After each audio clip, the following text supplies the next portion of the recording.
So hello everyone, and good afternoon or good evening, which is the case of those of you that are in China, namely in Hong Kong, where Dr. Edward Liu is today. Today we have the 15th Home Gemmology webinar. So we have been doing this for ages, right?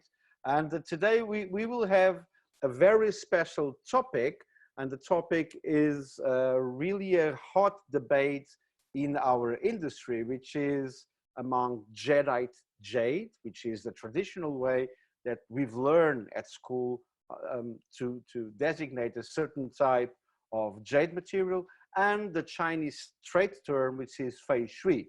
And to do that, I will introduce a few nomenclature history. Then Edward Johnson, he will help us out, offering all of us what was his experience as a Westerner working with jade in China, because we as Europeans or Americans or Brazilians, we don't have the same kind of sensibility towards the material. So he will give us his personal experience on that. And then we will have the expert, Edward Liu, explaining us the rationale behind the recent proposition to CIBJO, which is the World Jewellery Confederation, to consider Fei Cui or Feicui as a trade term. Let me tell you that I had the idea of making this webinar after the great presentation that Edward Liu and Ken Wong did at the last CIBJO Congress in Bahrain. And that presentation alone was triggered a working group that is currently discussing within CIBJO the nomenclature of jade materials, specifically the Jadeite Jade materials. So no decision has been made so far. We are still discussing, or CIBJO is still discussing, but on the best interest of the trade, on the best interest of consumer confidence. That's mostly our mission statement, has all to do with consumer confidence. We will eventually reach a decision, and that will be communicated to all the stakeholders in our industry. And I'm sure that everybody will be happy in the end. I'm telling you this because I know Roland Naftul, he is on the room. And if I didn't tell you this message, he would call me saying, Rui, you forgot to tell this. So Roland, it's done. The message is sent. Thank you very much. So today we have a really special webinar because we have with us a real expert on jades, on the scientific side of jade materials. It's Dr. Edward Liu. He is a geologist. He's a PhD on geology. He is also vice chairman of the Gemmological Association of Hong Kong. He's also part of the scientific committee of the Dr.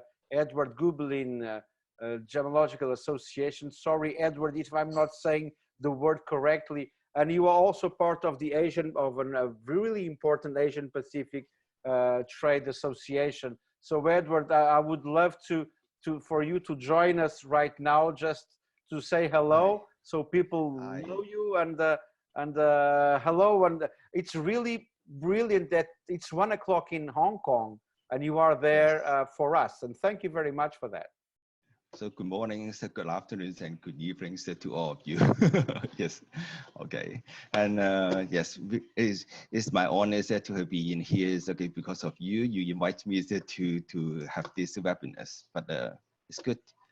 A good chance for us to debate and then to see whether people do we really understand what is the difference between Jadeite and Feicui? Yes, yeah, exactly. And need to understand it.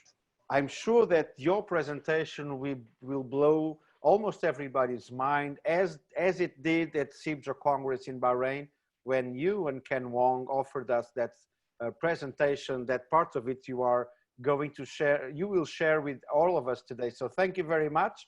And thank you. Oh, it's my pleasure, and it's absolutely my honor and our honor to have you here in this Home Gemmology webinar. Supported by CIBJO, which is the World Jewellery Confederation. So now I'm going to share my screen, and I will start a very, very short presentation on nomenclature of jade. So it's going to be quite short. I hope. I will try not to distract myself. Now I killed all the videos. Now it's only you and you guys over there at home. Hopefully you are all at home. So let's start this thing. And we will cover in this webinar a couple of things. Mostly I will deal with the old school terminology that we use, that I did learn as a student when I was a student back in the Jurassic and learning about jade. And also the differentiation between jadeite and nephrite. And you see that it's between brackets because it has to do with the topic that we are discussing today. And Edward Johnson, he will share with us, as I told you, the cultural aspects of jade as seen by a Westerner, which is also myself. So I can understand and can relate to his feelings on this matter. And also, then we will have Dr. Edward Liu. He will share with us all the scientific background on the material that has been behind the proposition of the Feicui group in Hong Kong that was presented to CIBJO, and that CIBJO is currently considering and discussing for future deliberation. So this will be mostly a webinar on nomenclature rather than anything else. So some of you are gemmologists and some of you did gemmological education. And you remember that in school we learned that there is jade, which is nephrite and jadeite. That's it. And I did learn it this way, and with some more complications in between, but it was mostly two materials. When you go back in history, the names of jade materials were different. And one of the most ancient names of jade materials in Europe was lapis nephriticus, that those of you that speak Latin, if you are a priest, you know how to speak Latin. But lapis means rock or stone, and nephriticus means from the sides, like the kidneys, like the loin stone or kidney stones, it stands for that. Then the word was shortened by nephros. So things that sounded like nephriticus or nephrons, and you know what I'm getting into the nephrite name, they were named this way. Also, in the Iberian Peninsula, where some of you are from, if you are from Portugal or from Spain or Gibraltar, you are from the Iberian Peninsula, and in Portugal we call this stone Pedra da Ilharga, that in Spanish would translate as Piedra da Hijada. Sorry about my pronuncia española, but it stands pretty much like that. And if you think that Piedra da Hijada was said by a French guy, Pierre de la Jade, then you can, from corruption to corruption of the word, you became, not you, but the word became jade, or stone of jade, or jade stone. And that is the origin of the word that we are used to read on the gemmological literature. So whenever you look for the origin of the word jade in the gemmological literature, this corruption of this Iberian expression, it's the justification of it. And in China, the word jade didn't exist, and it doesn't exist. Traditionally, for many, many years, and when I say many years, we say millennia, not even centuries, jade was called yu. And yu, the ideogram that you see on the screen, which is a vertical bar, then one strike like this, another middle one, and a big one, and a little one here. If you know Chinese, you know that emperor power or emperor, it's really close to this. And so the name of jade, yu, and the imperial power, and things that are really superior in Chinese culture, the letter, or the ideogram, is basically the same, showing you that this is a really important material in China. Needless to say, or maybe not needless to say, that the word yu didn't only refer to what we call today nephrite jade, or jadeite jade, if you wish, on a later stage. It was also for other carved materials, but that's not the topic that we are discussing today. We're not discussing you, we are discussing Jadeite jade.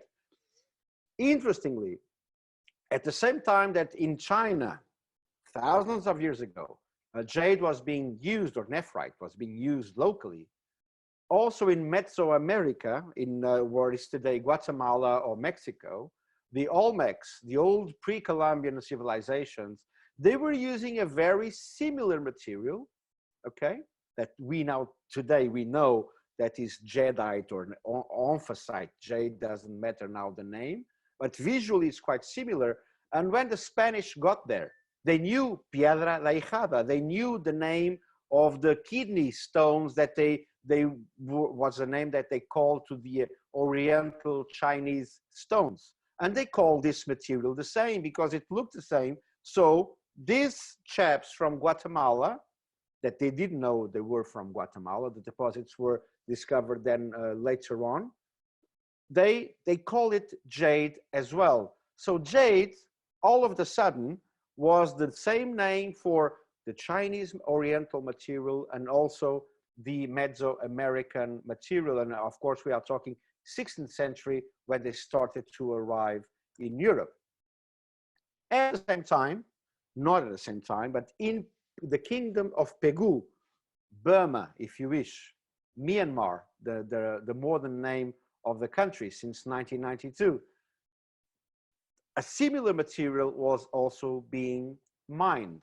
And it has been known in the area really for a long, long time. But it started to arrive in China regularly only in the 18th century. Before that, we have some articles from the Ming dynasty, meaning 16th century, for instance, that they came from with this kind of jade, of Burmese jade in China. But the most frequent shipments, if you wish, from Burma to China happened when the trade between China and Burma was allowed during in the late 1700s. And it was, curiously, the name of this type of jade, of this type of Burmese jade in China, was something like Yunnan jade. And why Yunnan jade? Look at the local map, and you can see here Yunnan, the province, okay? I hope that you can see the cursor. And you see Myanmar on the left, and the Burmese jadeite mines, the most important ones, are actually here in the north of the country, really close to Yunnan. So calling the material Yunnan jade was really easy because it was really close to the mining area in Burma. And there is political reasons to call it Yunnan jade, but that's not a topic of the conversation today. And the name Feicui that is being discussed today by Dr. Liu, the first time reportedly it appears on a document in Chinese is in 1771, when material like this emerald green, really a high quality, highly translucent material arrived in the imperial court. And that's when the name Feicui, that can translate into kingfisher, but Dr. Liu can explain you the term later on. It was the first time it appeared. So it is a really old name for this material, and it has been around China from the very beginning of the trade relations between Burma and China that enabled the shipments of this material from the mining area to the imperial court in Beijing. Interestingly, and some people don't realize that in Japan, jade was also a really popular material. And we know today that since the Jomon era, more than 5,000 years ago, Jadeite jade, and I'm using this name, Jadeite jade was known in some western parts of the main island, and it was really important up until the 6th to 7th century AD. So it was from millennia jade was really important. And you can visit on some archaeological museums locally, and even in the geopark in how do I pronounce this? Itoigawa. Sorry about my Japanese pronunciation, but you can actually see really old artifacts of local jadeite jade. And curiously, the name was not jade. The name was not Yu, was Feicui. Sorry, I don't know how to pronounce it. But we in Europe, we called everything jade. Okay, everything was jade until one man called Abraham Werner. This was on the dawn of mineralogy on the late 18th century. He identified the Chinese material, or this kind of rocky, translucent, carved material, as nephrite. He was the first one to give the name nephrite to this material that we know today that is actually not one mineral. It's like a solid solution between two minerals of the amphibole group, which is actinolite and tremolite. So the end members, actinolite and tremolite, are the end members, and the material that composes nephrite jade is in between the tremolite composition and actinolite composition. And of course, we can call it nephrite jade. Later, then, Augustin Damour, a very, very romantic name, he in the 19th century, from artifacts recovered in China, he identified articles like this one that you see on your image. He realized that they didn't have the same composition as the traditional, the traditional Chinese jade.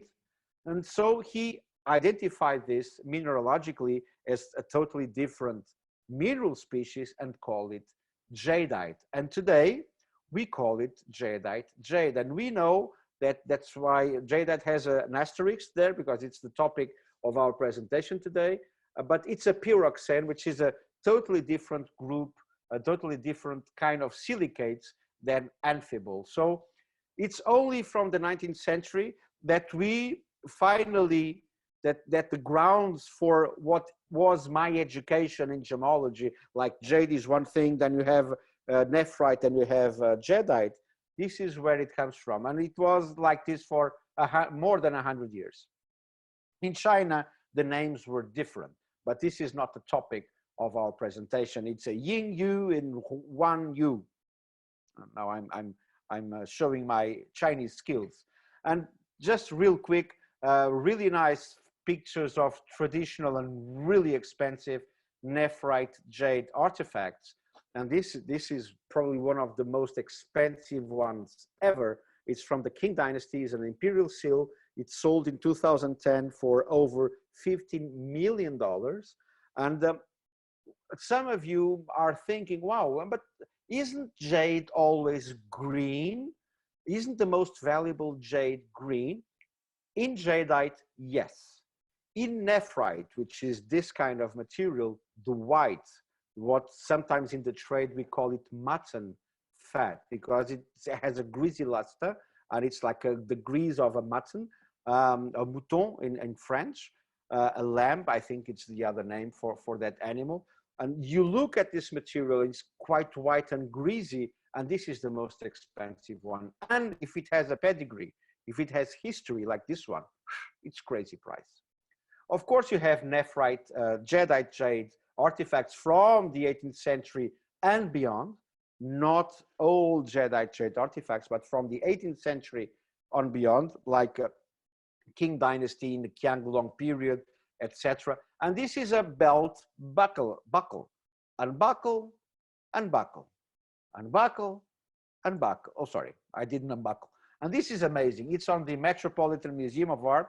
If you ever go to New York again, of course, we will go to New York again and visit the Met. And this one is at the Metropolitan, great museum. And this was presented to auction at Sotheby's 2 years ago by a few millions of dollars.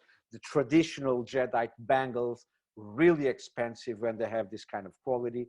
And of course, this is like the craziest, most expensive, most exquisite jade artifact ever. It's a necklace. It belonged to Barbara Hutton. It was a wedding present when she married the Baron Divani, and it has 27 graduated beads of the top quality emerald green color, highly translucent beads, really fine texture, even texture. All those 27 beads, they are equal, and they are top quality, and they are huge. 15 millimeter up until 19 millimeters. As you can see here on a picture of Barbara Hutton, look at the size of those beads.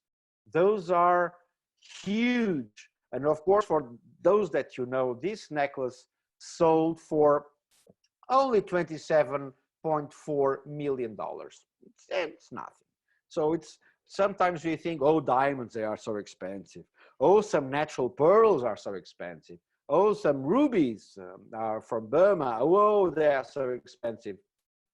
Jadeite jade and historical artifacts in white nephrite jade, they are crazy priced, because you have a huge country that values this material in a way that we Westerners, we hardly understand.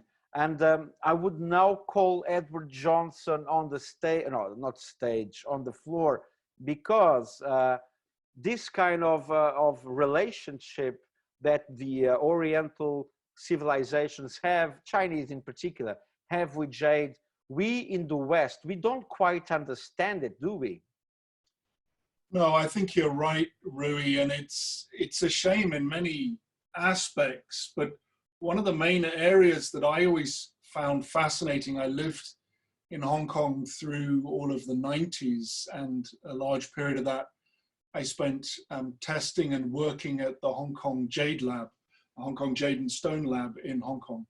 And when I was learning, I'd studied my gemmology, I'd learned the basics of jadeite and jade and the differences.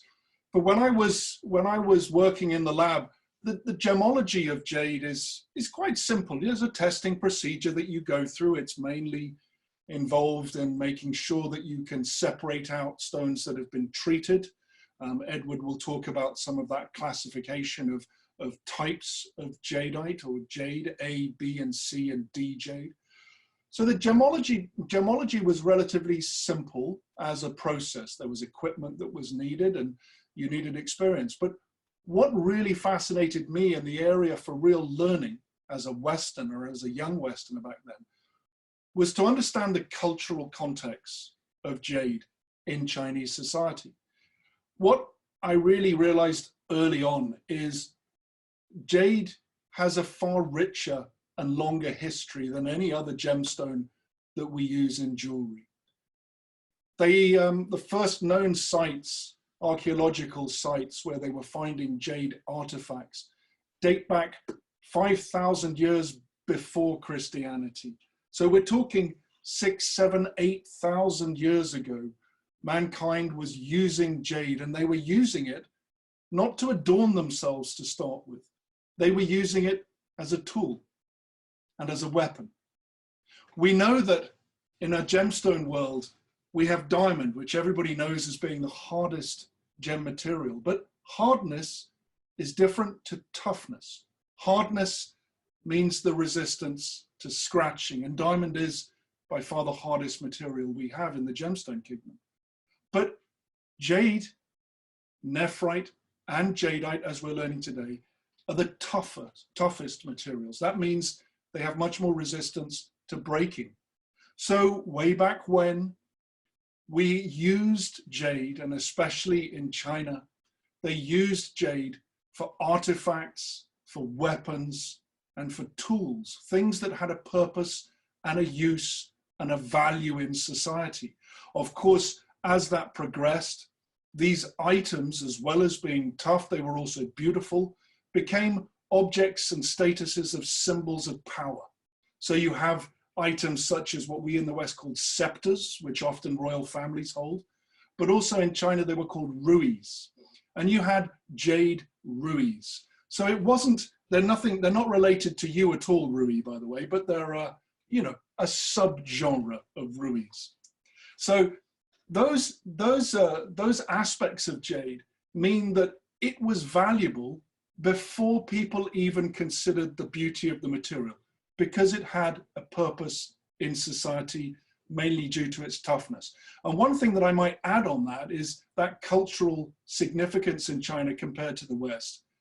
In the West, when we run the Olympic Games, we present the winners of the competitions with medals: gold, silver, and bronze, gold being the ultimate prize.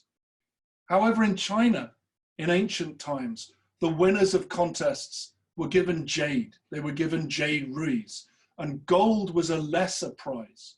And in fact, as a homage to that, when the Olympics were held in Beijing in 2008, inlaid in the back of each of the medals was a round jade disc, signifying that cultural significance that jade has always carried in Chinese culture. I do remember that, actually, and that was quite nice to see the jade on the medals. And curiously, it was white jade on gold medal, yeah, a light green on the silver medal, and darker spinach colored green on the bronze medal, showing maybe the gradation of nephrite jade values from bronze to gold, which was white. And I remember that you once on our long conversations, you said that jade is your favorite gemstone. Does it have to do with that intellectual part of the stone, or is it a mixture between intellectual and beauty? Can you share with us a little bit, and so we can then ask Edward Liu to join us?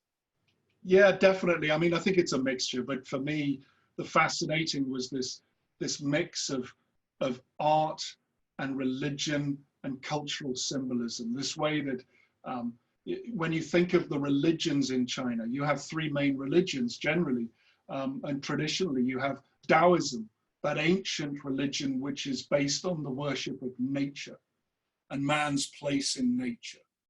You also have Buddhism, and there are many different examples of Buddhist carvings in jade and jadeite and nephrite. But also think of Confucianism, led by Confucius. Of course, in the West, we know many sayings by Confucius. And Confucius himself wrote and talked and taught about jade, nephrite as it was then.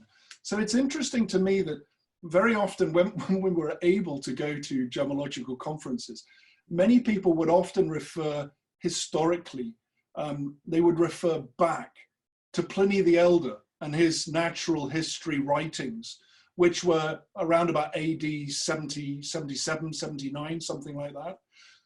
Confucius was writing about jade 500 years earlier. He died almost 500 years before Christianity. And jade itself has a history thousands of years before that in Chinese culture. So it really does have a very rich legacy in Chinese culture. No, absolutely. And I'm sure this is the right time to call Dr. Edward Liu to the floor, and because he will certainly, not in the cultural side, but I mean he might help us out in the end with that. But for us to understand the scientific part of the wording of Feicui, which is the most expensive commercially available jade variety at the present moment. And Edward, thank you very much for coming. And now I think it's the time that we give you the floor, and you can explain all of us what is behind that fascination that we have for the material, and also behind the nomenclature issues that is the most that is the topic of our webinar. Okay, thank you, Ruiz and Edward, for giving us a brief introductions of traditional definition and also the cultural backgrounds of jade. So let me switch on. Yes, okay, I mean, open the PowerPoint first. Yes. Okay, yes. So first of all, I would like to express my sincere thanks to worries, okay, especially the CIBJOs, to provide these opportunities to share with you the Feicui projects and our scientific research on Feicui.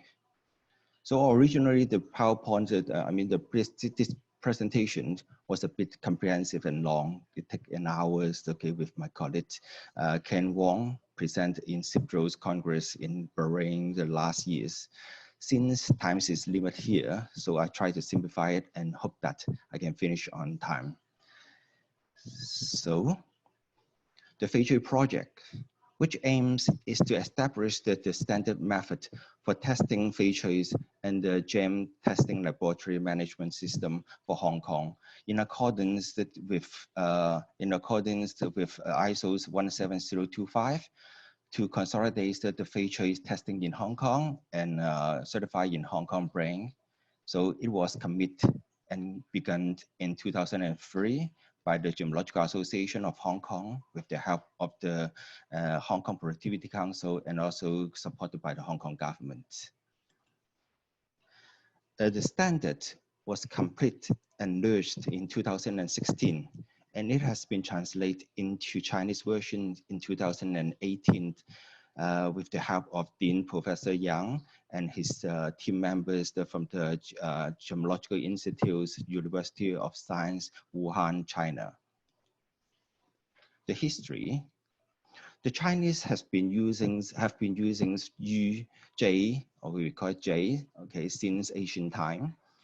For centuries, Jade has become the most precious stones of Chinese and the symbols of powers and wealth.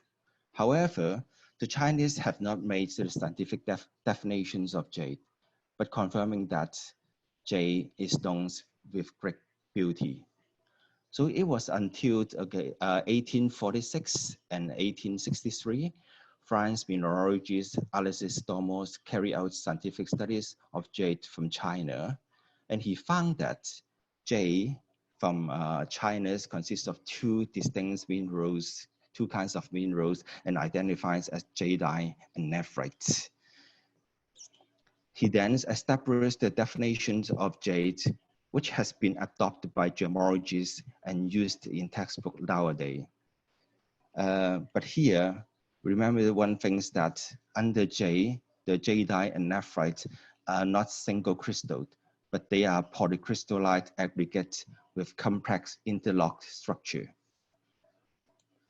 However, with more Feicui deposits and localities have been found and explored in the last 130 years, and advanced instruments, for example, the energy electron microprobe analysis, micro-Raman's infrared spectroscopy, X-ray fluorescence, and X-ray diffraction have been developed.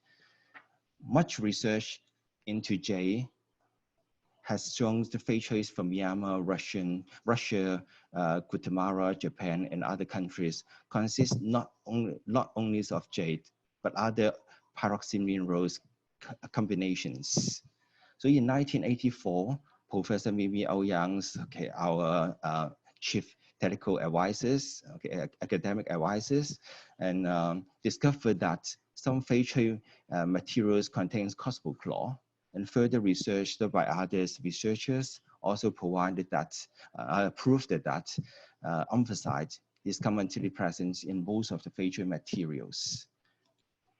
So chemical analysis, okay, reveals that complete isomorphisms were found between three pyroxene minerals. They are jadeite, cosmochlor, and anthracite.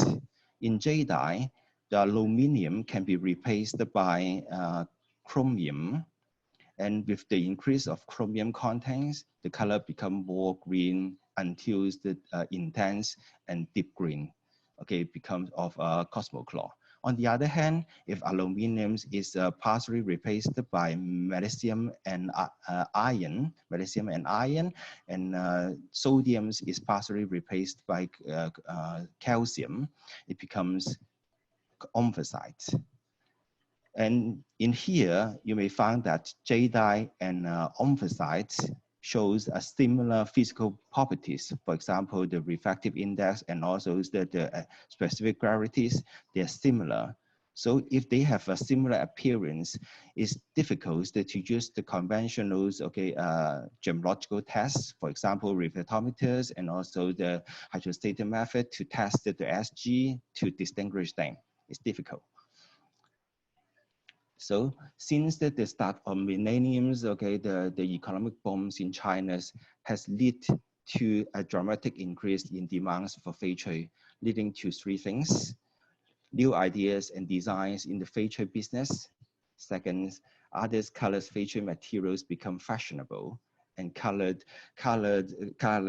glassy jade materials and black materials has been used, etc. And then the third one, amongst the products from the markets in Hong Kong and China, jadeite is not the dominant minerals in some varieties of Feicui. So we found that, especially the black varieties, of Feicui, some black varieties, we found that they consist of varieties of minerals. In dark green varieties, its major constituents is cosmochlor here. And inky green varieties, it contains mainly omphacite, and then the jadeite was found as major minerals in black chicken's variety.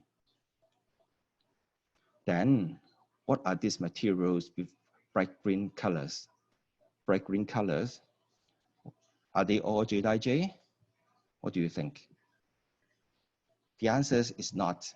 The answer is not, because in 2010, during the study of Feicui, we discovered that some bright green to vivid green Feicuis, which show similar appearance and physical properties. RI is around 1.67 and SG is around 3.34 of Jadeite jade, but actually is omphacite jade. We proved that by using the spectroscopic and FTIR and Raman and also the electron microscope, to do the chemical analysis and found that the major constituents is omphacite. So they are omphacite jade, but their appearance are similar to Jadeite jade. So in here, we also found some Feicui materials dealing in the old day, like the thunder varieties contains mainly omphacite. And the right hand side, the oily green varieties consist of jadeite and omphacite in paragenesis, and some even mainly contains omphacites. So we have a samples, a very amazing samples, capuchon samples. It was carved from Qing Dynasty cord bead. And we found that it is an omphacite jade after testing, and it proved that omphacite jade has long been used in jewelries in China. So in year 2012, GIA Shang also questioned the nomenclatures of jade and suggested to expand the term jade to encompass more minerals, for example, omphacite, than just jadeite and nephrite.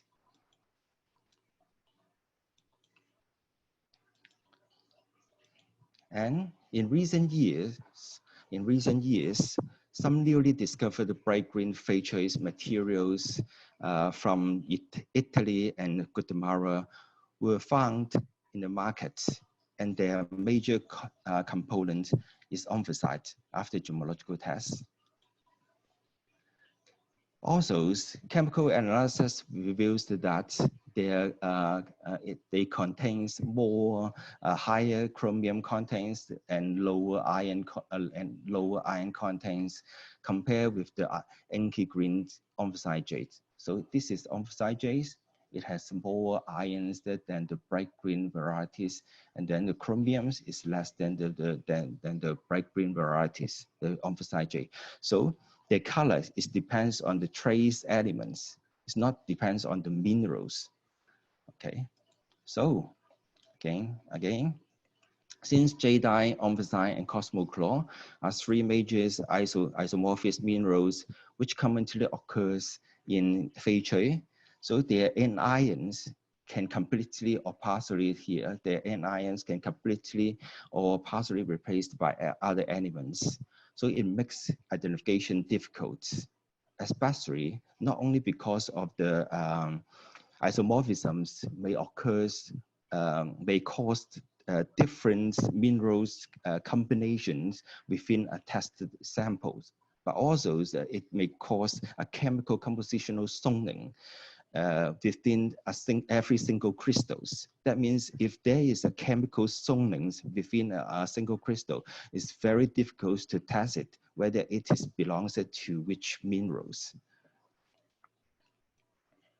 So in 2014, some researchers such as Professor French and also Taisan and Professor Harness also suggested that to use using the term Jadeite Jade, Omphacite Jade, and Cosmocross Jade to describe those materials. And Feicui down here, Feicui can be adopted as optional modifier. And infrared and Raman spectroscopic tests can also be used to identify those facial materials easily. Here is the infrared fingerprint spectrums of Jadeite Jade, Omphacite Jade, and Cosmocross Jade. And you may find that they are different, especially the Omphacite Jade. If you find that here are between 900 to 1100 cm-1. Okay, there are two peaks. It's quite different from Jadeite Jade and Cosmocross Jade. And you find that, okay, although Jadeite Jade and Cosmocross Jade, the infrared spectrums are similar, but you will also find that, okay, the Cosmocross Jade, the peak number is a bit, okay, shift to the lower wavelength due to more chromium contents shifted compared with the Jadeite Jade. So this line also shows that the characteristic Raman spectrums of Jadeite, Omphacite, and also Cosmocross of Feicui. And they are quite different from each other and can be used for identification, especially Cosmocross Jade.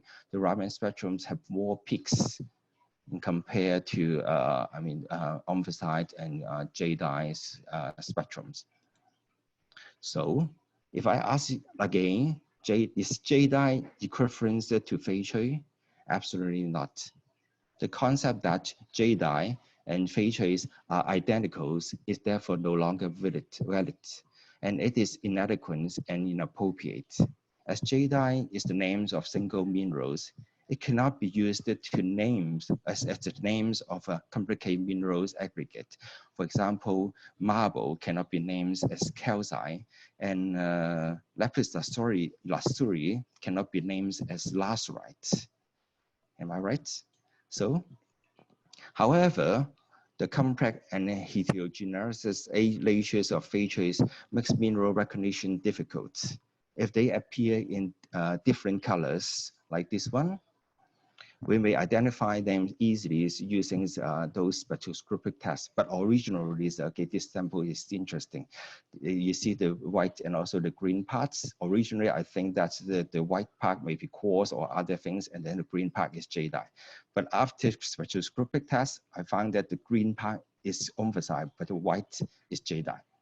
Okay, so we still have to test it. Okay, and but if they, okay, because they have different appearance, but if they appears, okay, in a similar appearance, especially those, okay, isomorphous minerals, okay, they are isomorphous minerals, so the same colors, the viewabilities and traceabilities of the test result are under questions. Another amazing samples, for example, this one.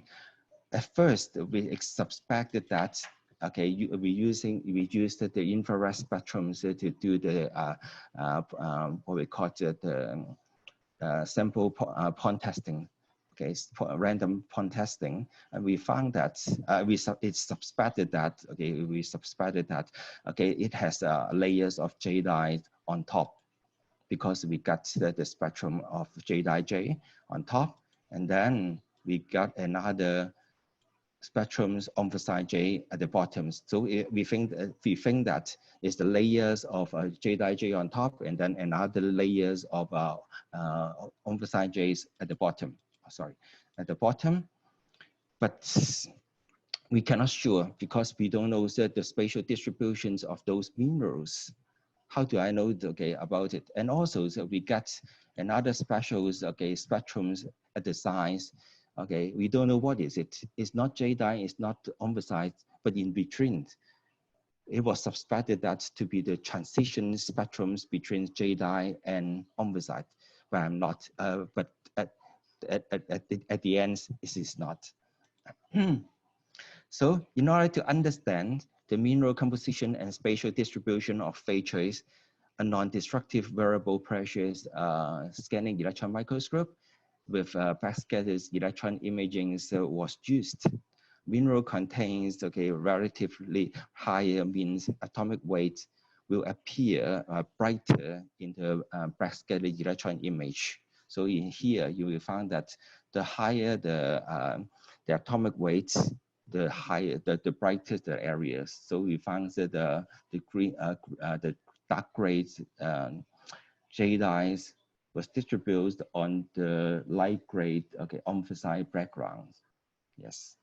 And also we can use this method to measure the size of the mineral grains, and also the textural relations, the textural relationship amongst minerals can be examined.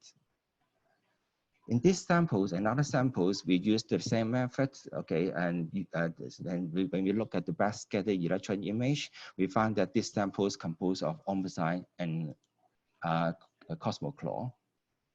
In other samples, at first we think that, this is the dry green varieties, but at first we think that it is homogeneous, but when we enlarge the image, we found that there is a very complex interlocking textures of minerals composed of the two microscopic minerals. And then we used the chemical analysis using EDEX, that is the energy dispersive spectroscopies. Then we found that they are emphasized the calcium, sodium, magnesium, aluminum silicates, and also this one, yes, jadeite and emphasized.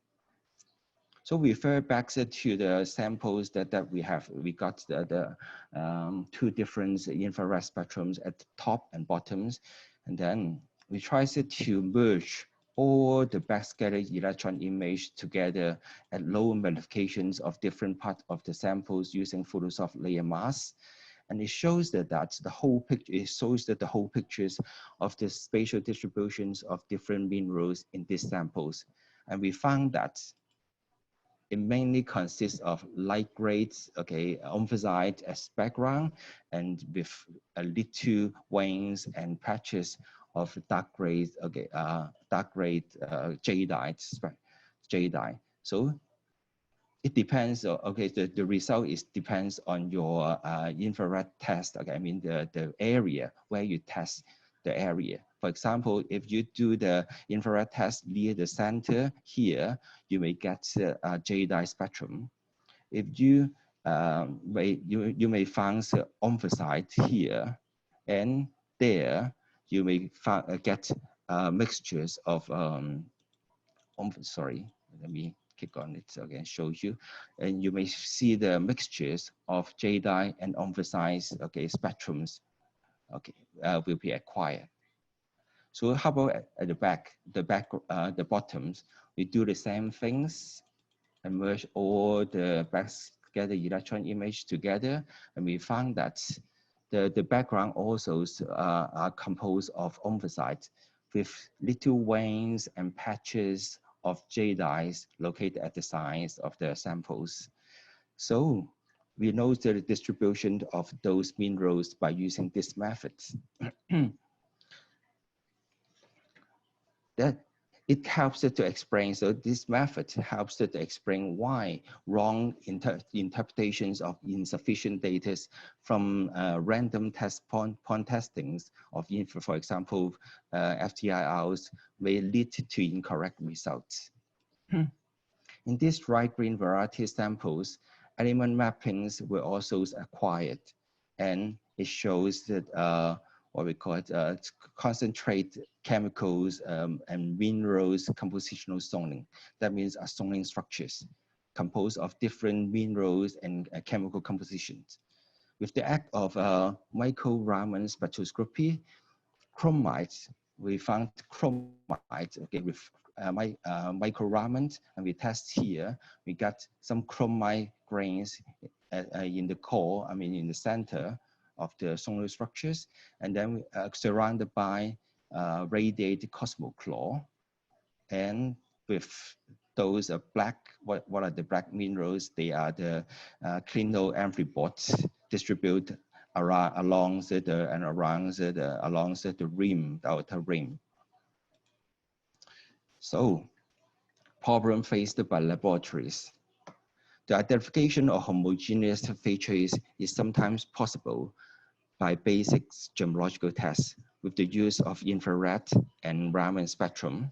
However, the complex integral textures of features may cause inconsistent results using random point testing. It is inappropriate to reconstruct or puzzles the real pictures of mineral compositions and spatial distribution of complex inhomogeneous aggregate of Feicui. Thus, strict differentiations is not necessary either for general business and gemstone testing, because it's too difficult to separate them. So as a result, the term Feicui is suggested to use as a family names under Jade and cover the three members. They are Jadeite Jade, Omphacite Jade, and Cosmochlor Jade. So originally, remember that the Dormo's definitions of Jade, under Jade should be Jadeite and nephrite. Now we use Feicui to replace the Jade named Jadeite. And so under Jade, we have Feicui and nephrite. And within this, under this Feicui family, we have three members. Okay, we have Jadeite Jade, Omphacite Jade, and Cosmochlor Jade. So you may ask, okay, how about nephrite? This and other questions. Okay. So why Feicui? Because as Chinese, okay, have been using Feicui as the names of jade materials imported from Myanmar for centuries. Originally, it is the names after kingfishers, or some people nowadays think that they are the barbets. Okay, in ancient time, in Chinese, okay, they are the names, okay, from these kinds of birds to describe the beautiful, okay, colors, feathers of this kind of bird. And the name Fei, okay, Fei in Chinese, Fei is red, Cui is green. Okay, so it is greatly recognized and widely accepted in the trade. And adopting the terms Feicui instead of using Jadeite is necessary in scientific studies and more responsible for the voices of stakeholders. This is a very good, okay, slides, okay, from Mr. Ken Wong, and he's mentioned that cultures, okay, sometimes we have to respect the cultures. For example, this, how do we call this? Sushi or raw fish on rice. Absolutely, it must be so sushi, because we respect the culture. It is not just a materials, but culture and some story at the back. Okay, I mean some background stories. Okay, some stories behind it, and the definitions. Okay, the Hong Kong's government has accepted the GHK Feicui standard and was written in the trade description audience of Hong Kong's. The expressions of Feicui, when used in the course of trades and business to describe an articles, means an articles is a general is a granular to fibrous polycrystalline aggregates, which compose solely or principally of all the forings or any combinations of the foring, jadeite, omphacite, and cosmochlor. And also, it is in line with the national standard of China. So the solutions, how can we solve the problems? In the newly revised Feicui testing standard of Hong Kong, certified gemmologists are only required to perform quantitative tests. That means that they don't only have to identify whether they have Feicui or not. So natural Feicui is used as conclusion if the test items consist mainly of one or more of the three major Feicui material, that is Jadeite Jade, omphacite Jade, or cosmochlor Jade, then you just mentioned in your conclusion as Feicui. That's all.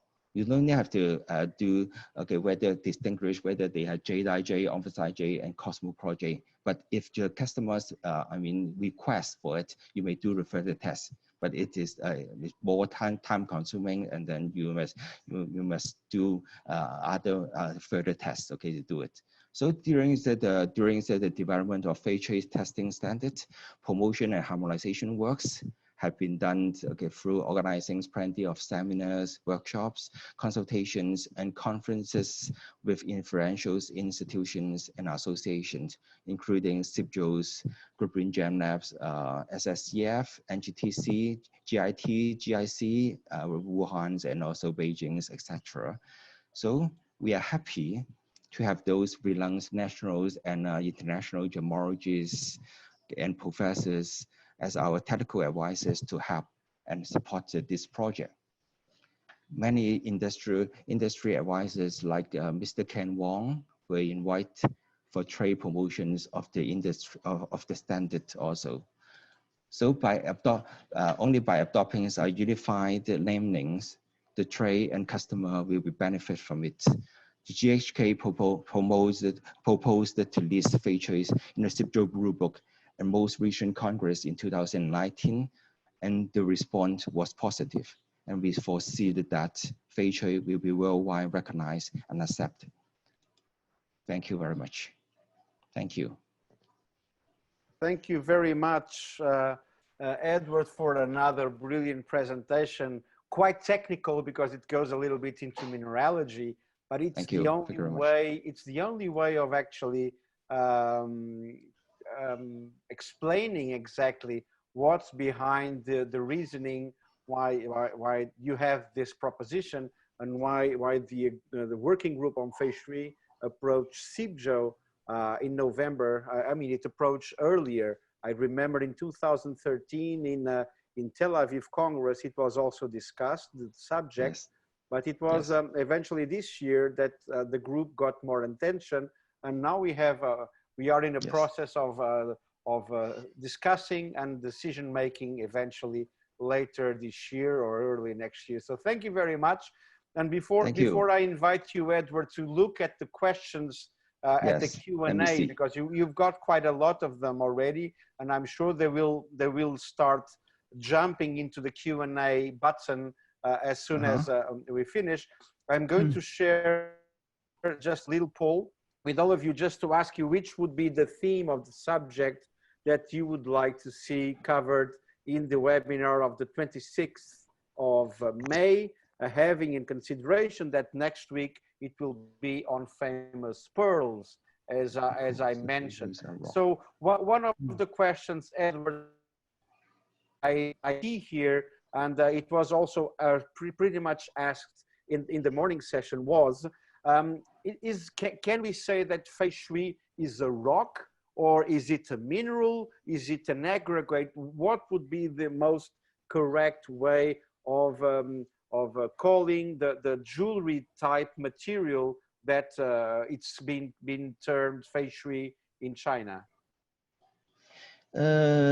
Should be, honestly, Feicui is a mineral aggregate. It's a mineral aggregate, and then it's kinds of rock, but it's not only a rock. It's a better grade. Under the definitions of national standards. It is art and art and craft value. It has the art and craft values. Okay, so it is not only rocks or just on the floor. You pick up a rocks and then it's okay. It is a jade or Fei Cui. It must be beauty with the art and craft values. It must be beautiful enough to be a gems. Yes, and Yes. that's really important to know. And I honestly, I must say that when I was a student, I had the impression that jadeite was a rock, and so it was like a jadeitite or omphacetite. But all of a sudden, it's like pretty much maybe as chalcedony as an agate, which is also a polycrystalline aggregate with quartz and morganites together, which is mostly it's a good comparison as a material probably. And some of you have been noticing that I have been posting on the chat links for literature recommended by Dr. Liu, and also links for the next webinar, and links for the CIBJO media, the CIBJO materials that now are available for free. And Edward, I don't know if you wish to choose some more. We still have a few minutes for Q&A, and I see here a lot of really interesting questions, and there is here one which is quite technical from Darlene Wong, saying that does that mean that FTIR, which is infrared spectroscopy testing, would not be enough to identify the composition of Feicui? How will value be affected by the combination of two or more different minerals within the same stone? I think that, okay, first, by random point testings, okay, I think it's not enough. Randomly, okay, we have to do more tests, more points. If you only have this, I mean, the micro Ramans or micros infrared, okay, ordinary infrared spectroscopies, then you have to do more point tests of the material of the tested items. But if you have the Raman mappings, then you can solve many problems, okay, or others method. But in general, okay, the jadeite jades, okay, they are more homogeneous, and then the jadeites the major constituents of jadeite jade is I must say the compositions may be a bit higher, maybe jadeites compose more than 90%. But others, okay, varieties will be a bit dangerous, okay, if you just use the one, I mean, FTIR test. But I suggest that you use combines all the combinations, or use all the gemmological tests together in order to get the results. Much better in doing it this way, especially okay, infrared, because infrared is using what we call the laser, and laser is the beam size is a bit small in size in compare with FTIR. If you use FTIR, it's good, better in the, I mean, to test it, because the beam size can be a bit large in size, and then you cover more areas, and then you get a more, what we call, okay, not a single, you know, so this in FTIR spectrum is different from Raman's one, okay, especially in testing features, it's different because FTIR, the spectrum is not a single crystal spectrum, it is a mixed crystal spectrum. That means it consists of many minerals together in order to form this infrared spectrum. So this infrared spectrum is not what we call a jadeite spectrum, but jadeite jade spectrum. It is what we aggregate spectrums, or all the combined spectrums. But for Ramans, mostly, okay, they only just point at one minerals or several minerals. So you get the only single minerals data from the tested sample. So it will be very dangerous to do it in this way. Scott Gordon, he has an interesting question, which is, and maybe a lot of people are thinking the same, is can you compare, or is it possible to characterize and compare the best green color of omphacites and that one of Jadeite? Sometimes it's difficult, really. I must say, before we think that okay, it's a bit easy, but nowadays we found since we found the bright green varieties, then we found that even SSCF, okay, several years before, they found that those I mean bracelets and also some imperial jade, okay, for auction house. They are emphasized jade, very bright green, imperial greens in colors. So it's difficult using, okay. But I think that the most better ways that you need to use the spectroscopic test to distinguish them. And other methods, okay. If you found that the structures, for example, if you compare the structures, if you found that the structure is a more granular, then it may be okay jadeite, because omphacite usually is in usually is formed in fibrous structures. The grains are in fibrous. Jadeite also can be in fibrous, but some of them are in in granular structures. Exactly.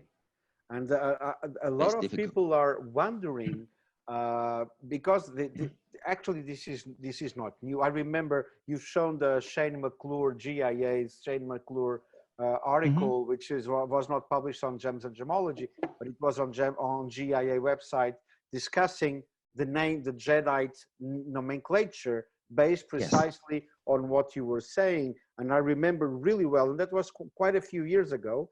And that sometimes people, because imperial jade is a trade term, is like the top of the top color, great high translucency, homogeneous texture, fine texture. And some people, they don't realize that some imperial jade might be not only jadeite, but sometimes onphacite as well, or a mixture of the two. Yes, absolutely. You're right. And that's really, for many people, is like, what? Because honestly, yes, people are used to say, okay, it's Jadeite jade, not any other mineral can go into that thing, because we see on reports the name jadeite, which actually it's an IMA, which is International Mineralogical Association name of a mineral, right? Like you said a great example. We don't call calcite to a marble, because a marble it's a marble. Calcite is just one of the minerals that might constitute a marble. And and this is quite a brain, not brain damage, it's like brain shaking, because many people are like, what is going on? And so that's why we cannot call them under jades. We cannot call it just jadeite and nephrite under jade, because jadeite and nephrite is only they are just minerals. The names of the minerals, one single minerals only. Yes, the names of the minerals is not mineral aggregates. Exactly. And to know the way I did learn, and maybe Edward Johnson learned, and many of you learned in the school, that jade is jadeite and nephrite. Now it's a new thing, and there are some other names that we mentioned before, not today, like mossite and those albites and the jadeite rock aggregates. Yes. Oh, you're absolutely. Sorry, Edward, I just wanted to say, you know, we studied a long time ago our gemmology, and we've got a great comment here in the chat, Priscilla Marignau, who I think has expressed what a lot of people feel. She says she's totally brain shaked right now. It is confusing. Priscilla, you are not on your own. This is a complex subject, and I would like everybody to follow and support the work that Edward Liu and all of his colleagues at the Gemmological Association of Hong Kong are doing. It is complex. It is trying to marry very high-end science and high-level new understanding of minerals and mineralogy with what will work in the trade. And this is sometimes quite complex. So it is challenging. And if you are feeling brain shaked, great term, don't worry, you're not the only one, Priscilla. Yes. And I see in the audience quite a few names that are knowledgeable about this material, like Jan Mercer. He used to be my tutor at GEMA. Actually, he was the one that sold my very first gemmology book to my father. So that was like in the late 80s. So Ian, thank you for being there. And I know that you are a keen geologist and a keen mineralogist. We have also Ponsawat Watanaku. Yeah, Bonsawa. Big kiss to you. And we have Hello, Bonsawa. yeah, he's there. And you have Henry Ho, and we have one of our technical advisor. Yeah, Bonsawa. Yeah. And we have Christine Webb from the Smithsonian, and we have Ahmed bin Sulayem from the MCC. He's not a gemologist, but he loves gemstones. And as a Muslim, green it was the favorite color of the Prophet. So everything goes together on this webinar. And I don't know, Edward, if you did have time to look at the Q&A chat to choose. Normally, I only choose the easy questions, but you, because you are a renowned academic, you can choose, we can pick any question. And please remember, everyone, that we are not experts in prices and in values. So whatever, if there is any question related to market values, we are not the most adequate people to respond to you.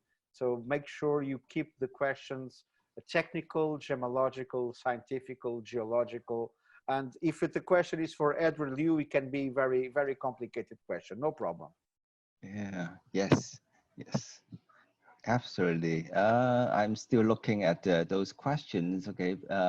Some of you may ask about the variations of Fei Cui, and also, the variations. I would like to show you some, some slides. Can I show you? Of course, of course. Yeah. We still have like 5 the minutes. Variations. Okay. Because the variations, here. Sorry. This one, yes, because in last section, some of the audience asked for the variations of Fei Cui, how you variate it. So from Mimi's, Professor Mimi Aoyang's books, okay, it was published in 2015, Fei Jade and Stones and Cultures. Her principles of variations of Fei Cui is 4C, 2T, and 1C. So 4C means the color, clarities, cutting, and crack. And also 2T's means transparent, textures, gray, and also textures, and also 1V means the volume. Interesting. And it's one thing that sometimes people don't, at least in the West, we don't realize. The most important factor is actually color, because in Jadeite or Feicui, if you wish, you have the top emerald green, then you have the apple green, the light green, then the spinach green, and then you can have homogeneous color or non-homogeneous color. Then you have the translucency, which is a really important factor in Jadeite, to have a highly translucent material and an homogeneous fine texture all around the bead or the cabochon. That's why the Hutton Divani necklace, and Edward Johnson, I know that you had that necklace in your hands. It's quite a extraordinary, extraordinary thing. I have never handled it, and I couldn't appreciate the high quality of such a necklace. Yeah, it was quite a magical moment. I mean, it is an incredible piece of jewelry, just an incredible piece of nature's art as well. There was another necklace that came through the auction house. The Divani Hutton necklace was sold originally in '94. It was resold again later and bought back by Cartier. But there was also another lovely jadeite necklace, which was called the Doubly Fortunate necklace, which was sold in 1997. We're all remembering that one. That necklace was so called because it is said that every time it was sold, from the rough through to the finished item, the owner doubled their money. Doubly Fortunate necklace, another famous one. Exactly. Yes. That's quite a story. I know that one. Edward Liu, we still have time for one more question.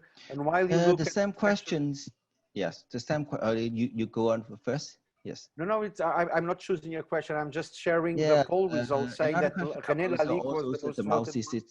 Maltese, so-called the Maltese belongs now to Feicui or not? Absolutely not, because Maltese is composed of others, not that pyroxene minerals.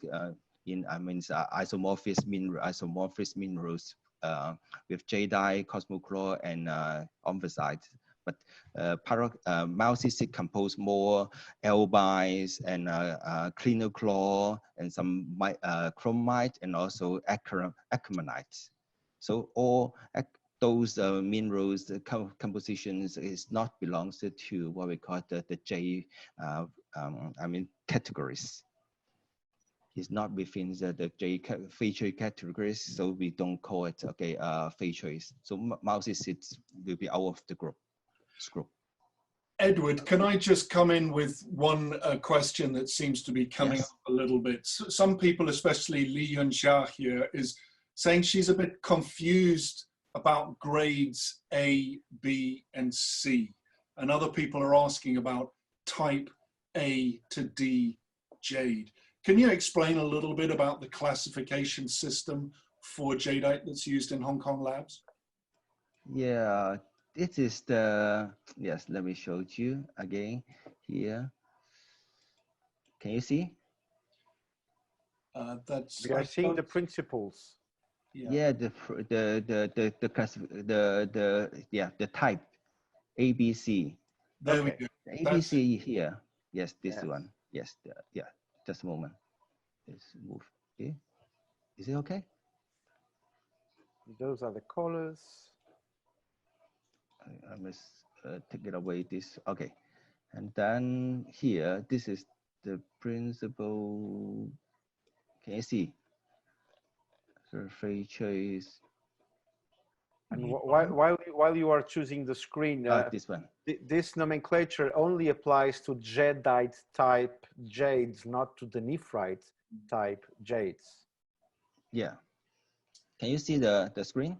No, we are seeing only you. Yeah, it's nice to see you, Edward, but for the because at first I want to show you this, but it's a bit. Let me see again. Can you see now? Now I can see. Just put it. Okay, this one. So, Ruiz, can you explain it? Okay, because you know more than me. Okay, about type ABC. I can. My pleasure. Type the so-called A jade is the natural jade, meaning that there has no treatment other than the surface waxing with beeswax. That is not considered a treatment. It's a normal lapidary practice that it's done to all jade materials. So it's not considered a treatment. And when you have an A jade, and if it is the nicest color, nicest translucency, the price goes crazy. Then on the 1980s, a new treatment came into action, which was bleaching jadeite jade to remove certain areas. And then the pores that were left by that chemical treatment were filled by a polymer. Polymer, you can call it a resin if you wish. And that bleach and impregnated material has the name in the trade as B jade. Then there is the C jade, and C jade is a jade that has been dyed, has been on the because it's an aggregate. You have empty spaces, and the dye can go into those little fissures and crevices and color the material. And dyeing jadeite, it's an old technique. But what is new is the so-called B plus C jade, which is a bleached and polymer impregnated jade that has also been dyed. So this is very quickly the explanation of the three types of jade: A jade, B jade, C jade, and C plus B. And the challenge, I think, for many people is that some people out in the world selling jade will refer to A, B, and C as grades. And there is no absolutely such grading system. These are it's not a grading system. Yeah, very well it's said. A classification system in different types: type A, type B, and type C. Yeah. Yes, not the grade. It's not a grading system. Yeah. Some people are asking also question about nephrite, and this was not the subject of our talk. Was mostly jadeite or pyroxene type jade. Also very complicated. About nephrite, jade, or actinolite, tremolite, the chromite inclusion, and the occurrences in British Columbia and Canada, like Branko Deljanin. He was just pointing that out. And Branko, nice to have you here on this webinar. And also the occurrences in elsewhere in the world, in the US, for instance. And so it's nephrite is another fascinating thing. But today we wanted to have Dr. Edward Liu sharing with us his expertise on Jadeite Jade, and particularly on the rationale behind the Feicui working group to try to inspire every stakeholder on our industry, based with scientific facts, to try to figure out a better way of naming that really sought after and very expensive material, very popular in China, that we in the West, we call Jadeite Jade. Yes, thank you very much. Yes, and it was, we are 22 minutes past the hour. So Edward Liu, if you want to say some final remarks, or please, the floor is yours. The final remark is we foresee that, okay, Feicui will accept by the general public and also the CIBJOs, and we can put it inside the rule book. Yes, that's our Roland Nephew, I think Roland, if you are there, Roland, he's still on Roland. Yes, hi, Roland. Roland is still on the room. Roland, I'm going to give the microphone to you, Roland. The microphone is yours, Roland. You can comment on what Edward was saying and about the CIBJO's position on this. I don't know if Roland is. Roland is here. Yeah, Roland is our. Okay, Roland, the floor is yours. Yeah. Thank you. I'm here. I'm listening to all that you have said, and I really appreciate the amount of work that goes behind all of this. And thank you, Edward Johnson, and of course, Rui. Thank you. You guys have done a wonderful job. I know that we're going to do our best to find a solution to the nomenclature of this wonderful product, and hope to have it very soon. Again, thank you, and be safe and have a great day. Thank you, Roland, very much. Roland, by the way, he's Vice President of CIBJO and also President of CIBJO Sector A. So he's basically my boss, if we can say that. And so Edward Liu, it was absolutely a pleasure to have you here with us at this Home Gemmology webinar, supported by CIBJO, the World Jewellery Confederation. Thank you very much for staying up so late. It's about 2:30 in the morning in Hong Kong. And then that shows, and for those, for the 300 still with us at this hour, show you that the Gem people, we are really passionate. We stay up late just to share our passion. And you did it beautifully, Edward. Thank you so very much for being with us tonight. Thank you very much. Thank you. And also Edward Johnson, thank you for joining and for sharing your personal experience with Jade, because you lived quite a few years in Hong Kong, and to have that Westerner look and that Westerner perspective on the material was really brilliant, because we live here, we didn't pass through your experience. And so thank you very much for sharing that. No, you're welcome. And isn't it amazing, these kinds of webinars, when we put them together, it really strikes me again, the more we know, the little we know, and the more we need to learn and question and turn to experts like Edward and the Gemmological Association of Hong Kong. So thanks for your time today, everybody. And thank you, Edward. Thank you, everyone. And we will see each other again next week on Tuesday for the 16th Home Gemmology webinar supported by CIBJO. And the topic will be famous pearls, pearls that belonged to celebrities, to kings, to my mother, I mean, whatever. Really famous, it will be a storytelling, some nice stories about really known pearls. And I'm sure that you will enjoy. It won't be very technical, it will be more entertaining. And thank you for being with us tonight. Thank you for saving your time, not saving your time, to your very busy agendas. And this is about dinner time here in Portugal, and it's sleepy time in China. And you've been there like heroes with us for this almost 1.5 hours. So thank you very much. See you next week at the Home Gemmology webinar. Handsome Edward and bold Edward, thank you for being with us. It was a pleasure, and bye-bye. Bye-bye. Bye-bye, everybody. Bye-bye. Bye-bye, everyone.